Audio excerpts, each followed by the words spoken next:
Principle 13 is scheduling. Scheduling goes hand in hand with priority setting. It is number 5 of the 6-step method. Choose your goals, set priorities, choose your activities, set priorities, schedule, and implement. A great tool for scheduling is using a calendar, obviously, but people don't know what calendar to use. I use something called Planner Pro. It works for iOS devices, iPhone and iPad, but not Android. What works for both is one called Fantastical. I will link both of them in the description. But I prefer Planner Pro because I started off with it. It's great because you can get organized with events, tasks, and notes. You can choose how you want to view your calendar. Choose whether you want to show what's completed, what in the app badge is due soon or overdue or both, and what due soon even means. You can choose the priority, it's A, B, or C, and it goes up to 99. You can choose the default alert time for notifications, and you can choose the time picker interval for that as well, from 1 minute to 5, 10, 15, and 30. My favorite thing about it, that last time I checked, is not easily accessible, if accessible at all, in Apple Calendar, Google Calendar, and Outlook, is that you can take notes right under each task for everything you need to remember about them. They also have these cute little thought-provoking quotes in the backgrounds of days that you have nothing scheduled for. It's easy to use and it's also free. There are, however, 3 things you should do every weekend on Sunday night. Number 1, plan your week. Every Sunday night, schedule a time to plan your week out. Your week schedule,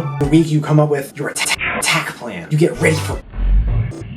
How do you do this? You take your priorities, we talked about earlier, and your most important things you want to do for the week, and you base your activities throughout the week around those priorities. Put those on the calendar first. Even if you're starting out and you watch this all, and it's a ton of information, and you're like, what the fuck do I do? You can use this technique to at least outline your week, and get even the slightest idea of, okay, I should be focusing on this. The best way to get ideas of what these priorities are can be by reviewing the previous week. Number 2, when you review the previous week, there are a few questions you should be asking yourself. Did you achieve the goals you set for yourself? Were they in alignment with your bigger goals? What were your failures? What can you do about them? Just thinking and writing what you could have done differently will make your ideas and thoughts more concrete in the situations during which you can handle those things in the future. By focusing on these things on top of your successes, you can cover more of your own improvement in time management. Number 3, something problematic that I want to add is that by the end of your hopefully productive week, you will have lots of smaller tasks kind of dripping from your mind. Like, oh, I gotta read these notes, I gotta pay my rent, I gotta take out the trash. And all this other shit. Even if they are delegated, remember you still need to check up on them anyway. A great way to handle this is write all these down, and you will begin to feel a sigh of relief